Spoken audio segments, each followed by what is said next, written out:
তোর কাছে বাবা দুইটাই অপশন আছে। এই দুইটা অপশন ছাড়া বাবা তোর জীবনে আর কোন অপশন নাই। Only two option in your life. হয় তুই আজ থেকে নিয়ে 5 বছর মাথার ঘাম পায়ে ফেলে কাজ করবি, একদম বুকের তাজা রক্ত পানি করে দিন রাত পরিশ্রম করে নিজের স্বপ্ন পূরণ করবি। আগামীর 5 বছর তোর লাইফে কোনো অ্যাটাচমেন্ট নেই, কোনো রিলেশনশিপ নেই, কোনো সম্পর্ক নেই, কোনো কিছুই নেই, জাস্ট স্বপ্ন ছাড়া, কাজ ছাড়া। আগামীর 5 বছর সুন্দর করে কাজ করে আগামীর 50 বছরকে তুই সুন্দর করতে পারিস। অথবা 2 নম্বর অপশন হচ্ছে আগামীর 5 বছর ঘুমিয়ে খেলে দুলে হিন্দি সিনেমা দেখে প্রেম করে রিলেশন করে নিজের ক্যারিয়ারটা 5 বছর নষ্ট করে আগামীর 50 বছরকে তুই অসুখের করতে পারিস। Now the decision is totally yours.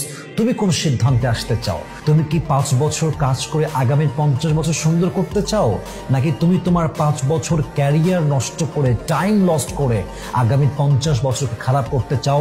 The decision is totally yours and I think you should take the right decision right now. তুমি যদি সিদ্ধান্ত নিতে চাও, this is the right time, this is the perfect time. যদি জীবনে কিছু করতে হয় এখন থেকে সিদ্ধান্ত নেওয়া লাগবে। যদি আগামীর 5 বছর কাজ করতে পারেন, আগামী 50 বছর এত সুন্দর হবে আপনি কল্পনা করতে পারবেন না ইনশাআল্লাহ।